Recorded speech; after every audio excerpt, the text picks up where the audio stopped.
The following program is rated TV MA-LSV. It contains strong language, sexual situations, and violence. It is intended only for mature audiences.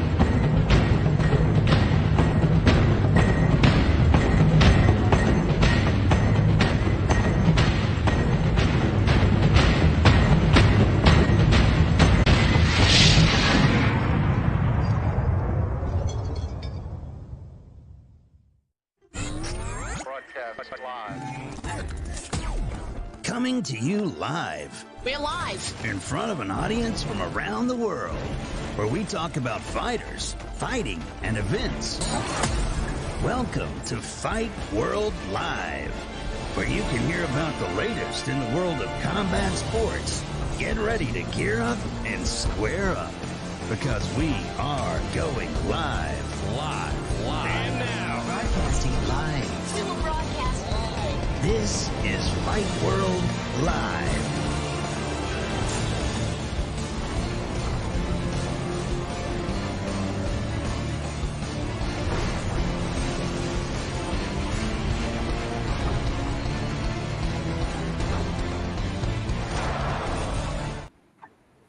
Oh my goodness, welcome to another edition of Fight World Live on Amazon Prime, featuring myself, David Potter, Big Dick Bennett of all of MMA, and of course, Thunder Jake Hatton, at one point in time considered one of the best fighters in the world, Thunder Jake Hatton. Jake, how you doing, brother?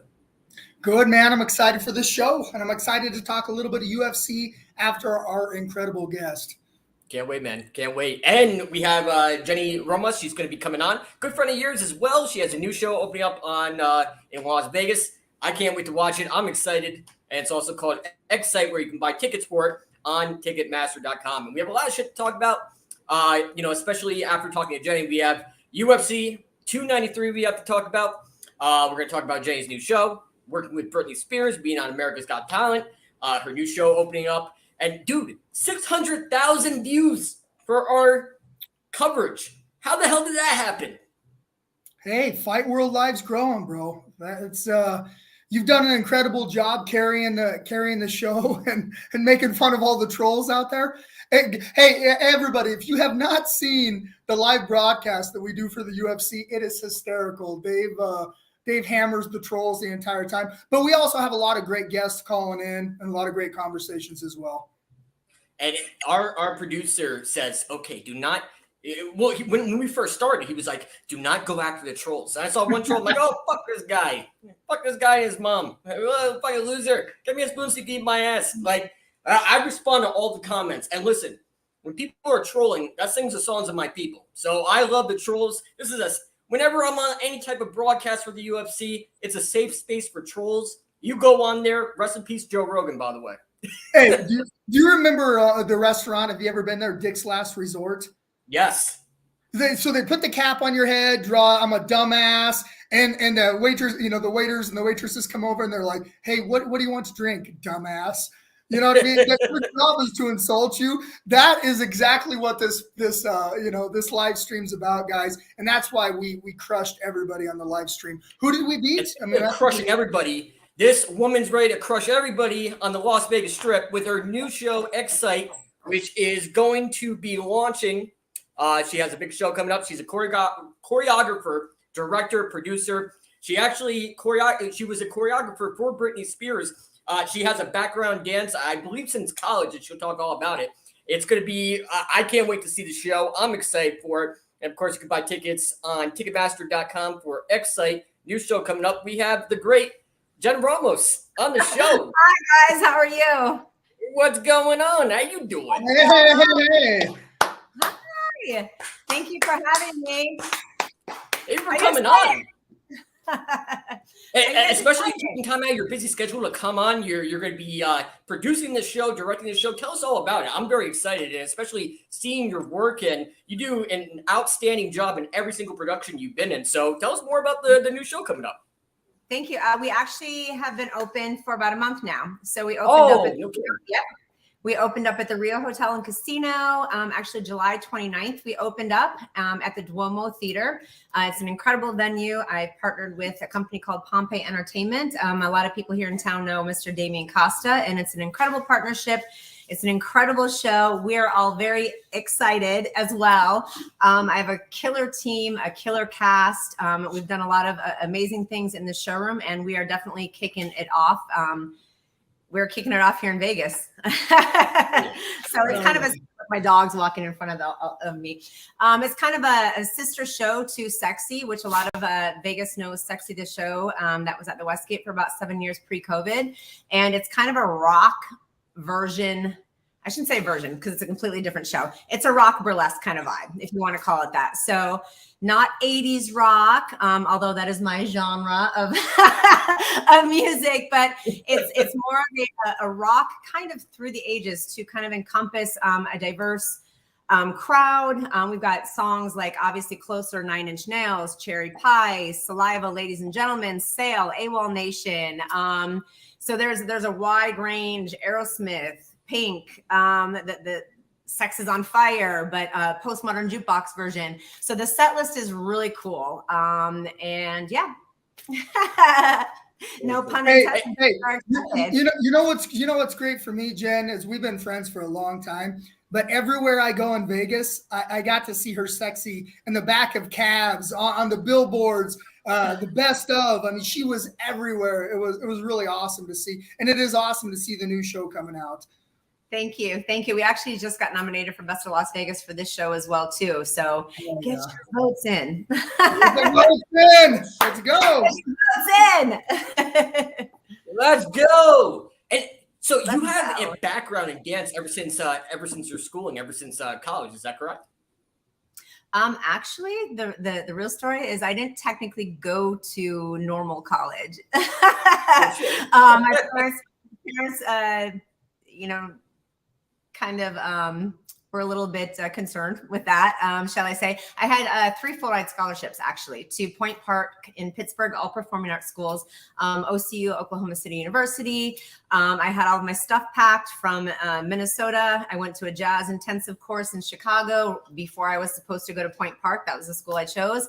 And I stopped in Chicago, and I did a workshop for the summer, and I got hired into their international touring jazz company. And so I called my mom and dad, who are both educators. And I said, guess what? I said, the truck that you guys are driving out to move me into Point Park, we're going to take a little side trip and we're going to stop in Chicago. And that's where I landed. So I actually took courses for school and things like that, business and marketing, the arts at Columbia College. I went to Northwestern University and took some psychology courses but danced. I danced and toured with the International Jazz Company, and then I started teaching there as well, too. Back in 1997 is when I started there. So when I say normal college, yeah, I took some college courses and things like that, obviously, but pretty much life experience in this business and industry before I came to Vegas. And what's so cool, too, is also in 2009, you were a semifinalist in America's Got Talent, which that entire like process. I mean, there's thousands and thousands of acts that are trying to get on that show. You made it all the way to the semifinals, which is absolutely crazy. Just shows how fucking talented you really are. That was a crazy time. You're dating me by saying 2009. You could have said 2019. Oh, I'm sorry. 2019. I apologize. 2019. No, yes. We were very fortunate to, they actually called us to be on the show, which was actually amazing. At the time, my ex-husband and I were performing together and headlining on cruise ships and things like that. And they called us to come on the show. And of course, every performer's dream, I think, especially if you're living here in Vegas or on Broadway or in LA or whatever, as a performer, your goal is to make it. I mean, our goal is to make it big time. That's what we do, So, it was definitely an experience. We had a lot of support and things like that. At the time, we didn't have the right managers. We didn't have the right representation, social media and things like that. We're just kind of getting started.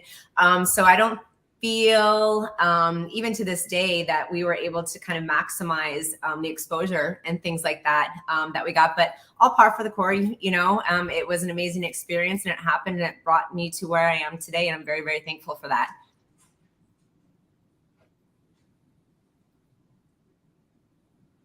Very cool.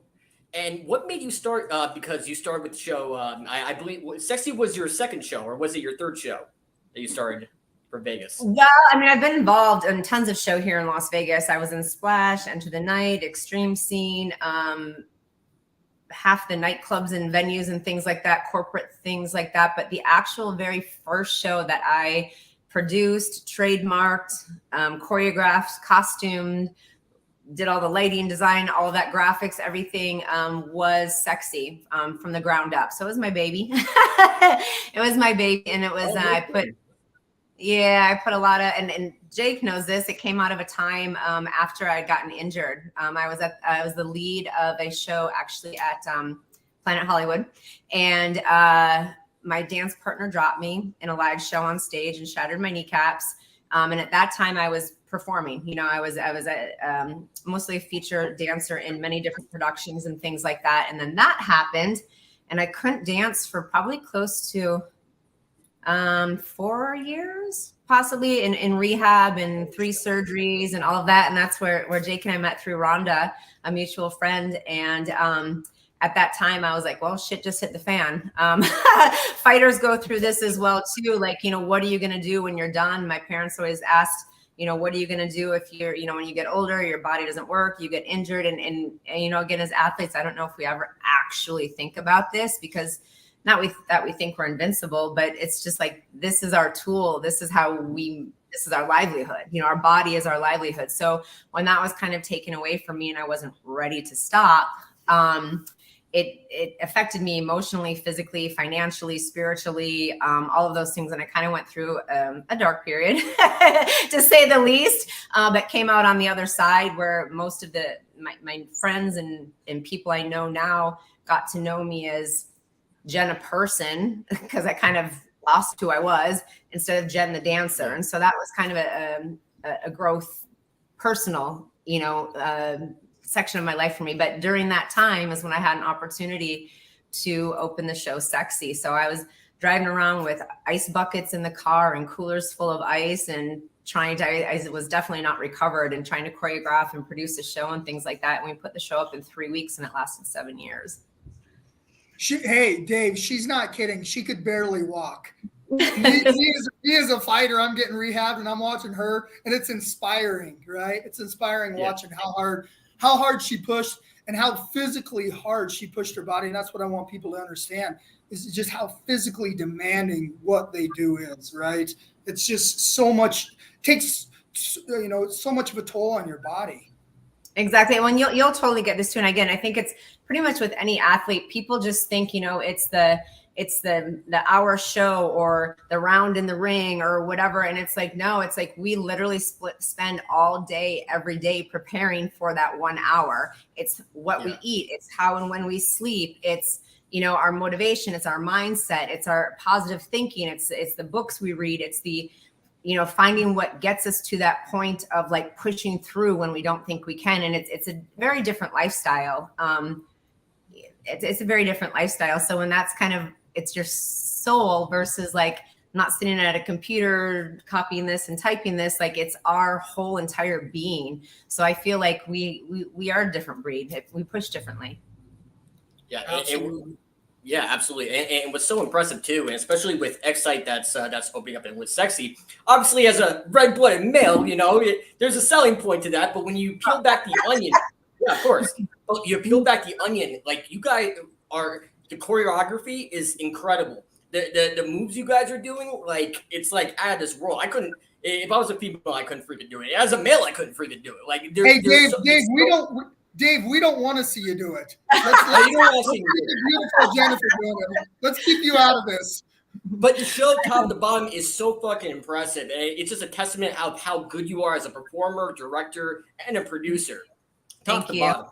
Yeah. Thank you. I'm honestly, I can say I'm really proud in a different way of the show Excite. I'm actually not in this show. I sat back and completely just produced it, and I sit on the outside. The team, again, yeah, there's a selling point. They're hot, sexy, gorgeous, rocking chicks with great bodies. Their physiques are unbelievable. They're flying from a pole from the ceiling, and they're singing, and they're flipping upside down, and they're dancing and grinding on each other. So there's all of that element, which is what makes our Vegas shows in Sin City here. But on the other spectrum too, which is why, again, a diverse crowd loves the shows. Women think it's empowering. Men think it's hot. You know, couples love it because we involve everybody and embrace them. So it really is bachelor parties, bachelorette parties, all of those things. It really encompasses a complete crowd, and the girls are superstars on their own. Obviously, every girl is featured and they have a solo, but together collectively, they all are so original, but yet all work really well together. And it's really good to see. It's fun. Awesome. And what's the primary goal of this? Like, do you plan on taking this on tour, or what's the end game goal for you in this the show? To make it successful in a long range show here in Las Vegas, to make it profitable, obviously, for everybody.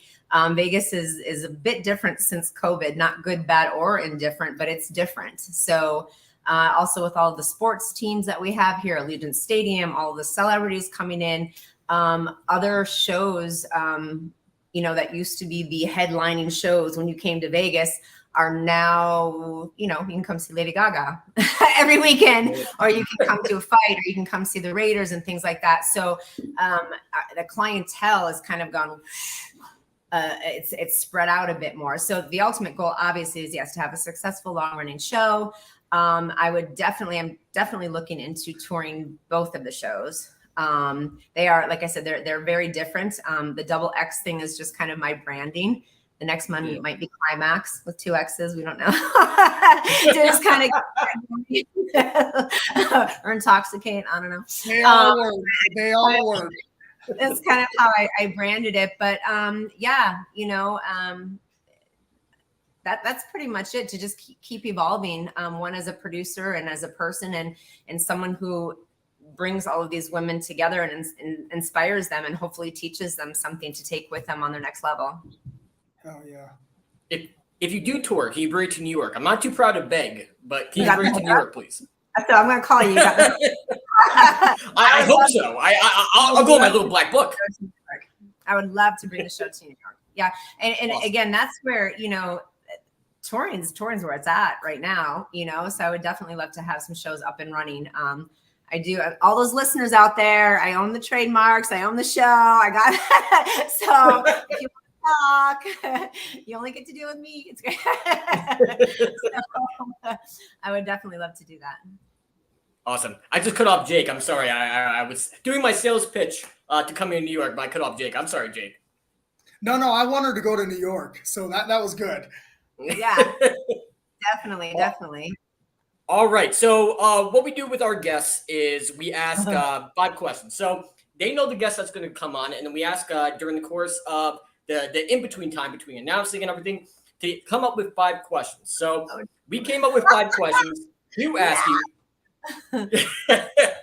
And are you ready to play our favorite game of 5 questions? 5 questions. Yes, I'm ready to play your favorite game. Sounds good. Boys and girls, let's go to 5 topics, 5 questions. Here we go.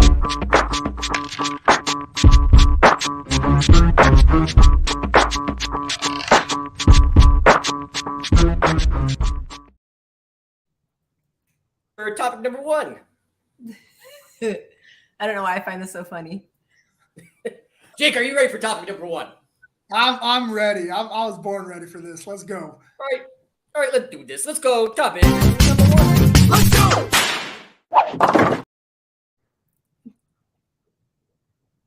So walk us through topic number 1. Walk us through your creative process and how you put this show together. That's a good one. Wow.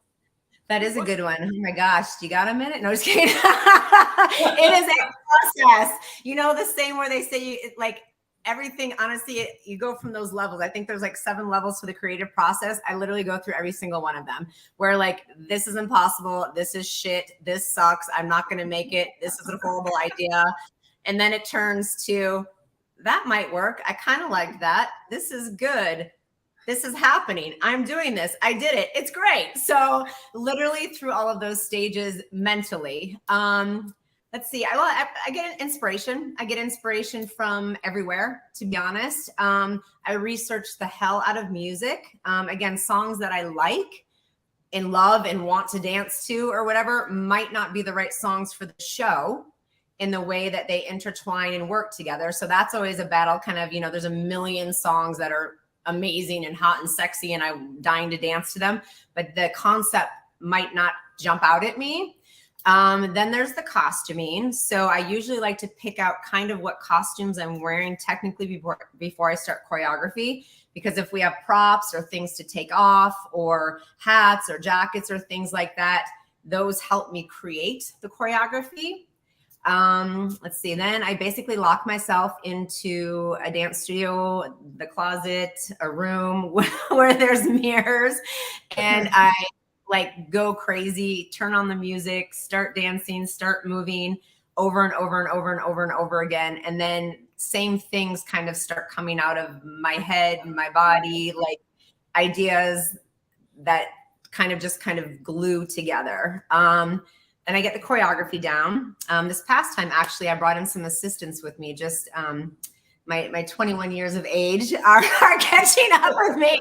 And I need knee replacement now on the other knee. So my knees are giving me trouble again. So I brought in some assistants and I really was able to use their bodies for things that I technically, you know, couldn't do right now. So that was fun. We get the choreography down. I have auditions. I hire the amazing dancers. I personally select them. And then we start rehearsals. We were in about a month full-on rehearsal to open Excite, like 10 to 6 every day, a month. I bring in my costume. We do fittings. I order things. Some stuff doesn't work at all. Some stuff works great. It's kind of a trial and error thing. And then, bam, we have the show. Hey, David, I'm going to say this. That might be the most thoughtful question anybody's ever asked. And that was a wonderful I was prepared for fucking great answer. Because it's interesting, right? Most people just see your finished product, but they don't see how much work's put behind the scenes, the months, the years, the energy, you know, everything that you put into it. It's amazing. Yeah, and I have a lot of respect for these bigger productions too. Again, you know, we start in studio with mirrors. And then we strip those away, and then we go into mapping out the floor and the blocking, like with tape. Then we go into that area. Then we go onto the stage, and that creates a whole nother element of whatever, because there's stairs here. This is poking out here, the light, like, so that's entrance, exits, all of those things. And then we bring in the tech, and then we bring in graphics, and then we bring so there's definitely different levels. I could tell that you and Jake are friends because you guys are freaking perfectionists and detail. The devil's in the details. I can tell that this is why you guys are friends. Devil's in the details. In your sport and Jake's sport.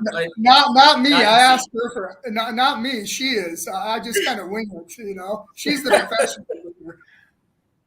Awesome. That was so, a good are you ready for Oh yeah, good question. So, are you ready for topic number 2? 2. All right, let's go. Topic. Just a little ditty about 2.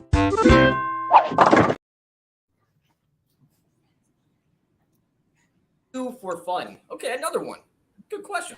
What do I like to do for fun? Oh God. I'm usually a workaholic. But honestly, over the past 2 years, and again, I hate to use COVID as a thing or whatever, but I kind of, you know, we all did, I think, some soul searching and found out that there is more to life than working or doing work related things, and that I need to enjoy myself. And sometimes it's the small things that are the most fun for me. Spending time with my family. I've got 2 English bulldogs that I love to spend the time with. My significant other and I moved into a home together, and I love just going out to dinner and having movie night, and also love getting dressed up and going on date night, and traveling has become very I really like traveling. You know, I didn't used to do it a lot unless it was specifically for work. So taking the time to do those things. Very cool. Very cool. And as about you and your partner, you guys are big into fitness too, right? Yes, he's actually Yes. ex-MMA, so he would be a good one to have on the show here as well too. Dancer, performer, model, actor, but turned pro as well too, MMA for a minute. Hey, he's too handsome why to didn't do you look that MMA. Hey, I keep telling her he's Yeah, the, yeah. and I say this with the utmost respect. He's pretty. He is a handsome fella. He is. He's a handsome dude. Like I was looking at pictures of you guys. You guys are a great looking couple, but he's too good looking to be on this show. Like, look at us. Like, we're like hardcores, you know? Same. I love it. Oh. So we have fun. We have a lot of fun. All right, we're ready to talk number 3. Are you ready for 3? All right, I'm ready for 3. Go. The queen has feet on her feet. 3.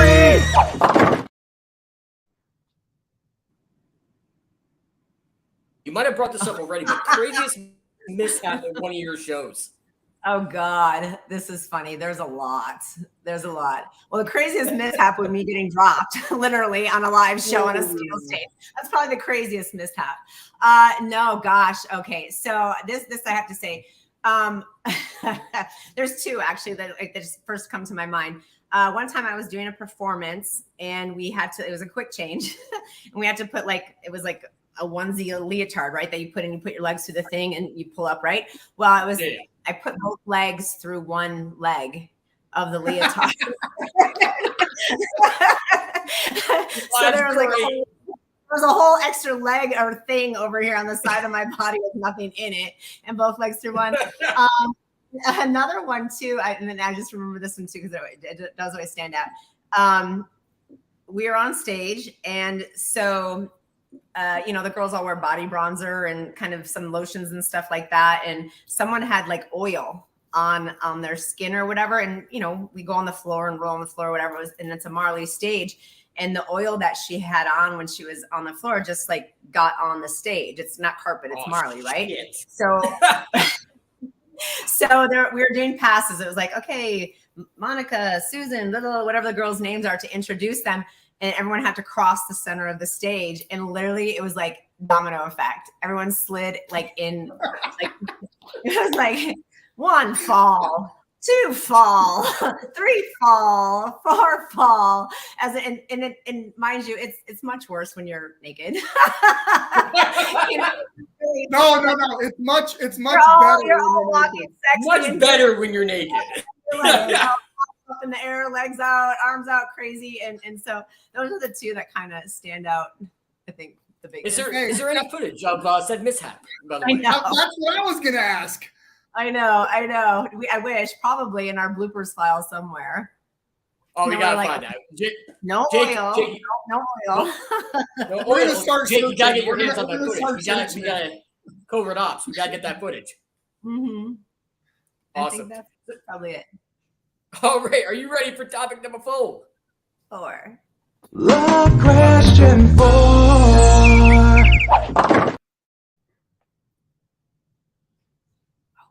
I was hyping you up once again as a choreographer. So what was it like working with Britney Spears? So I do want to clarify. So I did not choreograph her Vegas residency on stage live show. I did her press events, all of her pre-press events for Las Vegas, her welcome to Vegas, the big announcement. We did like a 20-minute show that introed her. She got out of the car and came in and all this stuff. And then I choreographed her Britney Day when she was given like a key to the city or whatever. We did all this dancing, all of her music, and she comes out with us and things like that. So she's all over the news right now. I know this for a lot of crazy stuff. Bless. It was interesting. I will be honest. I was very surprised just because of all the Disney stuff way back then that she was involved in, where I just assumed like she was very natural in where to walk, what to do, how to turn, how to move. And, again, I guess you get to this level too, and things become different, but her manager was really like, okay, look left and wave. All right, walk forward, look right and wave. Okay, like really, and I don't know if that's just because it's just like they're like half the time with all these people and cameras and things and this and that you kind of go like in a coma, kind of, you know what I mean? But literally that's we had to really block it out, exit out, and things like that. And I do just want to say, I know she's going through hard times right now, but she's got a lot of fans and a lot of support, and we all go through difficult times and things like that. So I hope things turn around for her. For sure. Yeah. Mm-hmm. Absolutely. And you know what? She's kind of been like in prison, I guess. Yeah, she's been under pressure. She's been in prison. I like the fact that now she can be herself without apologizing for it, and she can. I know she's all over the news and all that stuff, but you know what? Now she has freedom. I know. No, we're actually trying to get her to our press night. So hold on. We're trying to have her in the show for our press night coming up here. But no, yeah. I mean, again, I've made mistakes. We've all made mistakes. It's difficult when you're under the public eye all the time. I'm definitely not saying I agree with things that she's doing or done or how she does things or whatever. But it's a different world. Well, come on, Britney. Let's get to the fucking press night. Come on, Britney. Let's fucking come on, Britney. Let's go, Britney. Let's go. We want you there. And afterwards, party with me, Jen, and Jake. Come on, Britney. Let's go. Well, we're calling TMZ after this. I got a great contact over there. For real. TMZ it is. TMZ it is. We gotta give him a call. Ring, ring. Gotta work with Jen again because we got party with me, Jake, and Jen. Yep. We have Closer she's been doing her full thing. Don't worry, we got you, boss. We got you. In the show, it's a perfect match. Oh yeah. Let's go. All right, ma'am, are you ready for the fifth and final topic? All right. Are you sure you're ready? I don't know. This one's a good one. All right. Topic. Let's make a baby 5. Oh. Topic number 5. If you could be any superhero, who would you be? Oh, God. These are the hard ones for me. It's so weird. Everyone always has that, like, I don't know. I guess Wonder Woman. I don't know. That's not a bad one. I'm going to create my own superhero. So instead of J-Lo, you can call me J-Ro. Oh, that's a good one. Yes. And Wonder Woman's not so easy. Jake wants to be Wonder Woman too. So. Yes. We like it. J-Ro it is. J-Ro. It is. Hashtag J-Ro on the there we go. No, gosh, those are always so hard for me. When I was little, I was Wonder Woman, so that's probably Hey, Gal Gadot is stunning and you're beautiful as well. So hey, let's say Wonder Woman. Let's put you in the next role. Let's go. We're going with Wonder Woman. That makes perfect sense. So obviously you have rehearsals coming up and you have a big show coming up. So where can we get tickets? Where can we find you? Where can we see Excite Show? And when I mean I mean me and Jake. Where can we go and get tickets for Excite Show on Las Vegas? Where can we go to get it? The easiest is to just go to exciteshow.com. 2 X's, EXXCITE.com. They'll take you right to Ticketmaster to get all the information. We have 10 p.m. shows here at the Rio Hotel and Casino inside the Duomo Theater, and we are ready to rock. Awesome. Oh, yeah. And where can we find you on social media? Where can we find your handles? Where can we follow you on Instagram? Same thing, Excite the Show. If you just punch in EXX, not triple X, double X. If you punch in Facebook is the same thing, Excite Show. Excite the Show is our Instagram, and you can follow me on JRROMAS. Oh, yeah. And me and Jake are following you, and we're going to be rooting for you. And obviously, we're going to get tickets when we're in Las Vegas to watch your show and cheer you on. So, Jen, thank you so much for coming on the show. And obviously, a friend of Jake's is a friend of mine, so I really do appreciate your time and Jake hooking it up so we can talk to a talented folk like yourself. And we can't wait to see the show. Thank you. I appreciate you guys for taking the time as well, too. You hear my dogs. They're like, hey, go get to the dogs. We appreciate you, Jen, and see you soon. Okay, thank Jen, you. you're awesome. Thank Bye, you so thank much. you. Thank you. Oh, man, I can't wait for that show. We're going, Jake. We're going. You're dragging me there. Hey, she just sent me credentials for press night, so I'm super excited to go and just cheer her on as my friend and help her on the business level. You know, we could do some stuff with Fight World Live with her. She's awesome. She's always been awesome. Just a consummate professional. You know, sexy. I mean, it embodies who she is, right? Yeah. Okay. So we're getting at the top. Well, we have 30 minutes left. So let's rock and roll with the nerd fact of the week. And Jake, you're going to be my target now. Shit, here we go. I missed my partner in crime, Jake, but let's go. All right, boys and girls, are you ready for the nerd fact of the week? Nerd. Fuck you, nerd. Let's go to the nerd fact of the week brought to you by our good friends at Nerd Focus. Nerd fact.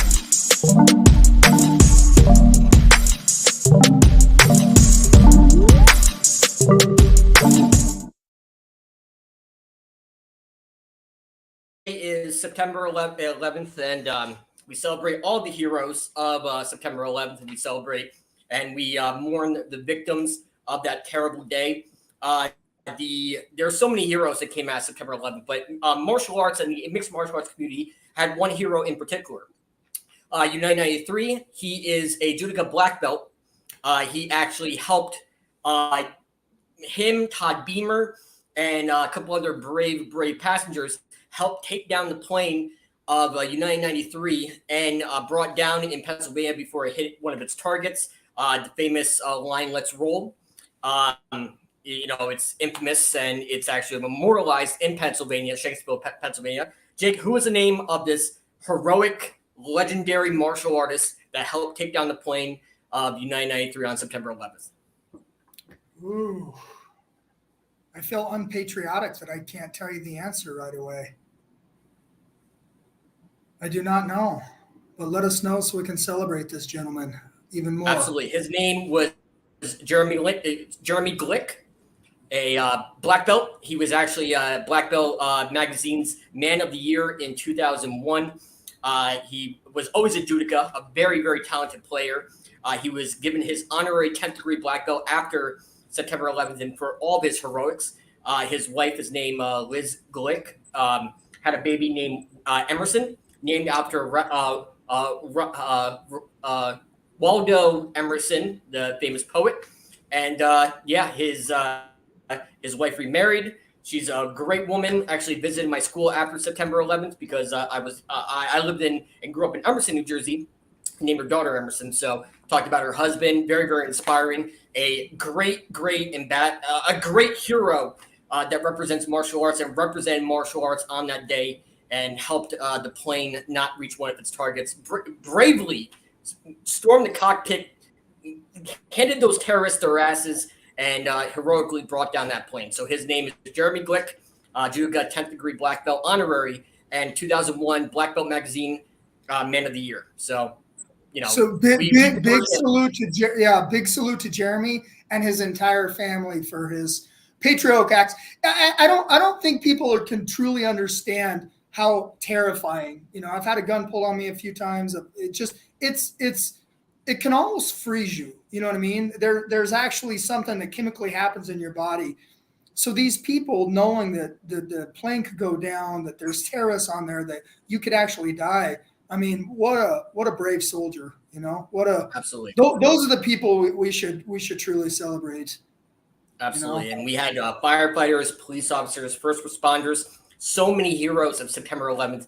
But if the mixed martial arts and martial arts community want to tip their hat at one representative of our great sports and of martial arts, Jeremy Glick is one of those heroes of September 11th to help bring down United 93. And we salute his entire family, and we salute Jeremy Glick, like all the heroes and all the victims and everybody of September 11th. So that was your Nerd Fact of the Week, brought to you by Nerd Focus. God bless you, Jeremy Glick, and God bless everybody of September 11th.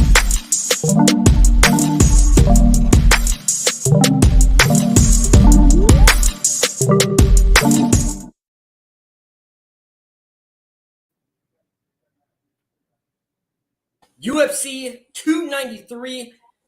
What a fucking upset. And if you bet on Sean Strickland, God bless your heart, and I hope you won a lot of money, plus 580 underdog. Holy shit.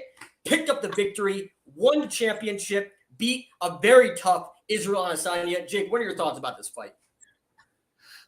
You know, it was really hard to digest and do my recap afterwards because I try to do it from the heart, as much from the heart as possible. But, you know, off the cuff, the more I think about this, goddamn, if you look at everybody, and now look, I like Sean, and I'm not taking any, let's start the show off by saying we're not taking anything away from Sean. He fought a brilliant fight.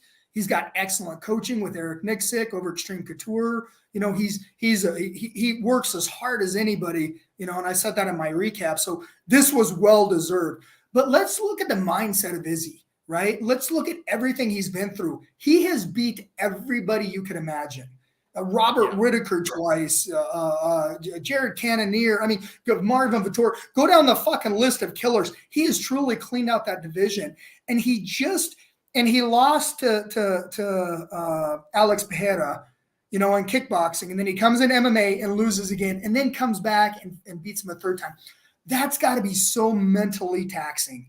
So incredibly mentally taxing. And let's think about Izzy, all the social media, all the stuff he does as a champion, all the stuff he does to push his brand. It's truly exhausting, truly exhausting. And I think that he definitely didn't look himself. Again, we're going to take nothing away from Sean Strickland. I think Izzy might be to the point where he needs a long break, and one of the most well-deserved breaks in MMA history.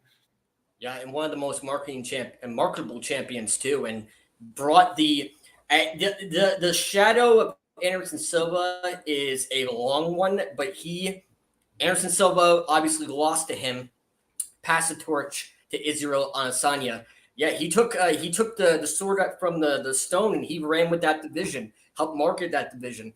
I think Sean Strickland had a very good strategy of staying on top of him and chasing him down, walking him down. Every time Izzy shifted to the left or the right, anytime he tried to put something together, Izzy sets up a lot of the shots from creative striking. And Sean Strickland did not give him any room to breathe. And I think that played so heavily in his victory. Like, I think Izzy was also hesitant, and he knew that because Izzy was trying to set something up, and Sean Strickland rocked his clock in round one and dropped him to the deck. I mean, Sean Strickland, a lot of respect. He kept up the same pace in his face every single second of that fight and really earned this championship victory, especially ranked number 5. He went right to number 1 as champion, defeating a very tough Israel Adesanya. I actually think you could have done more because Strickland's got such a gas tank. He was very patient and calculated his approach, which I appreciate. But some of those rounds were not runaway rounds. They were dominant Strickland, but a couple of them weren't runaway rounds. I think he could have, you know, he did such a good job of pressing forward, moving forward. And yeah, it was a great game plan. And people don't realize this also, unless you're a fighter. When you get your bell rung and you get hit that hard, there's a fogginess in your brain. And there's part of you that know if you get hit one more time, you're going out cold. So, you know, to your point, Dave, you do fight very cautious. And you could see Izzy kind of punching at him, keeping his distance, not planting his feet and really stepping into that punch. Because guess what? If you step into that punch, you're stepping into his power as well. And when you know, with your brain, you can kind of tell how many shots you can take before you might go out. You got to fight cautious. So Izzy did. He got hurt so bad early and was playing catch up the entire fight and just couldn't catch up. Crazy night. And our drinking buddy, Tui, lost. Really killed my buzz. That was our drinking buddy for the MMA awards, and he lost. Our drinking buddy, and it's what I was afraid of. Volkov, when he's on his game for a big man, you watch his punch combos with his kicks. I mean, that's impressive. And he threw like a 1-2-3 left high kick. I mean, everything was in unison. And for what's he, 6'9"? Just about, yeah. He's a big guy. Somebody that big and that agile throwing those combos at you, using their distance control. He fought a very nice fight. Volkov's one of those guys that, God, if he can really put it together, he's somebody to watch for. Absolutely. And any other fights that stuck out to you throughout the course of UFC 293? Any fights that were exciting to you, or any fights that you liked the most besides the main card? I was a little, I don't want to use the word disappointed in Carlos Ulberg. You know, I've been riding his jock for a long time, and I really thought this was the fight that he needed to put him out cold to really get into that title contention, you know, or not title contention, but getting into that ranked opponents, getting into that top, you know, 12 to 7, you know, getting that next fight. And he did a great job, and it was a dominant fight, but it was a little more calculated. And, you know, UFC brass gets a little finicky. And I think they like those finishes and kind of throwing caution to the wind. As a trainer and as a coach, I love what he did. You know, as a fan, I'm like, you want him to do more. And, you know, in the UFC, you know, they're promoters. They just want to see the best fights. So I did like that fight, but I wish I could have seen a little bit more out of him. You know, I wish he could have showcased his talents just a little bit more. Two things stood out for me. One, Dos Anjos, the next generation of shoot-a-box. Yep.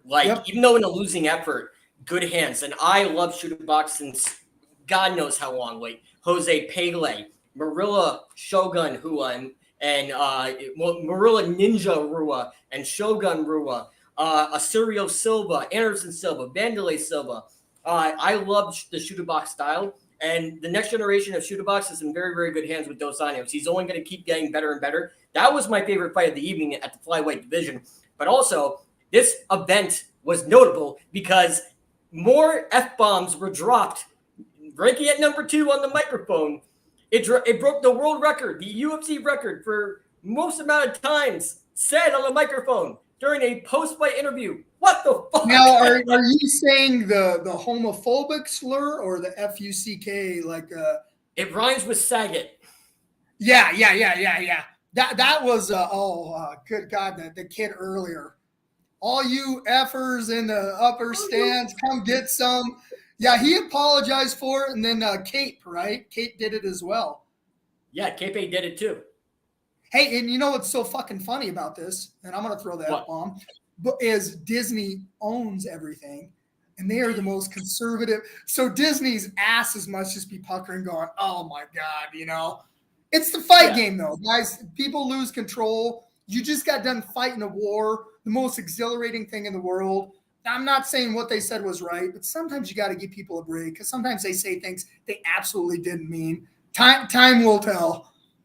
Time will tell. And you know what? Like, and once again, I have gay friends. I love everybody, all colors, all creeds, everybody. Whatever you do, whatever you dig, I like it. You know, if I like you, I like you. It doesn't matter who you are, what you're about, what's your sexual preference, or anything like that. What you identify as. I love everybody. But I also know that they don't get offended, or they're not easily offended, and they're not trying to cancel fucking people. Sometimes, like, freedom of speech is a good thing. You know, it's a double-edged sword sometimes. But you know what? During the heat of the moment, it happens, and nothing's more funnier than Sean Strickland, the king of freedom of speech. Especially, you just brought it up about Disney, how ESPN owns Disney. And Sean Strickland, high out the gate during the press conference, fuck China. Oh, you knew, and everybody knew he was coming in hot. We're like, oh, yeah, get your sound bites ready. You know, get your clickbait ready because Strickland's coming in hot. He's coming in hot, and I know the HR department of UFC and the PR division. Sean Strickland is going to be a fucking nightmare for them. I guarantee Sean Strickland. They had words with him and said, Sean. Okay, you gotta calm down. Read the audience now. Come on, Sean. You gotta be our champion. Sean Strickland, you jack off dogs. Fuck China. Fuck you. And I guarantee Disney brass were like, oh my God, we're in so much trouble. Hey, Disney was like that, but UFC's just like, UFC's going, oh man, because they're watching the social media numbers dump in, you know, with his comments. So I think the UFC kind of enjoys it because what do they say? You know, any press is good press. You know, and he brought some press. And shout out to the boss man, Dana White, because I guarantee he was backstage like, oh, say it one more time. Say fuck China one more time, baby. Oh yeah. Say how much you fucking hate China. Dana White was having a fuck it. And especially meeting Dana White and knowing him firsthand, especially after John Morgan tried canceling. Like, what do you feel about him saying the N-word? Dude, he's black. He can say it. You know, like what the fuck? Dana White is probably the most unpolitically correct guy, but he's so about freedom of speech, and that's why I love Dana White so much and have such a boner for Dana White, because I guarantee he was backstage saying, "Okay, just fucking let it rip, Sean. Just who gives a shit." Yeah, you know, it was an interesting night of fights. It kind of left a. I wasn't quite sure what to think of those fights after. It took me a second to digest them, right? I mean, and especially that main event, because just what happened, you know. So yeah, it was a wild night. It was a good crowd, another big crowd, you know, another crazy crowd. And our show, our analyst show, beat out the UFC's Jens Pulver watch party. We beat out Michael Bisping. We beat out fucking everybody. Me and you and all of our trolls, all of our hoes and bros in different area codes. We fucking ruled the night. Jake, congratulations. It's all your fucking fault. Well done, sir. Hey, I want to tell all of our fans and everybody out there that Dave runs this show and he crushes it for hours. And if you guys, I jump in and give a little bit of a, I don't want to say expert analysis, but I give my opinion on different fights. But Dave is absolutely hilarious. And we get a lot of trolls on there and he hammers them. And that's kind of what the show's about. It's just, talk about freedom of speech. If you've never tuned into the show, tune in because you won't be disappointed. Watch my boy at work. In the chats, recipes Joe Rogan, and that just spread like wildfire. I'm like, Jake, you'll never believe this. Joe Rogan died. And it just went.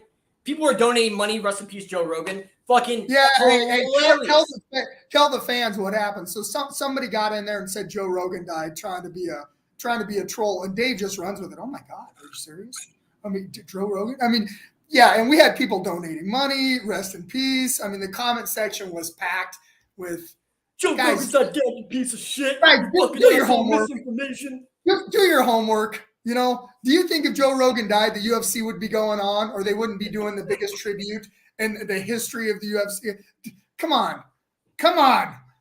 I told our producer at the very get that trolls sing the song of my people. I love internet trolls. Whether you give me compliments or you're trolling in the comment section, you're singing the songs of my people. And I think we, the UFC show, and I think all the other shows would do a lot better if they read the trolls' comments, because I read every fucking comment, whether it's good, bad, and different, whether it's a troll saying recipes Joe Rogan, making fun of Ariel Helwani, I read all the fucking comments. And I think that's why we beat everybody, is because you can come in and have a fucking good time and let your hair down. And, our show dominated the night. You made it number one. Thank you very much to everybody.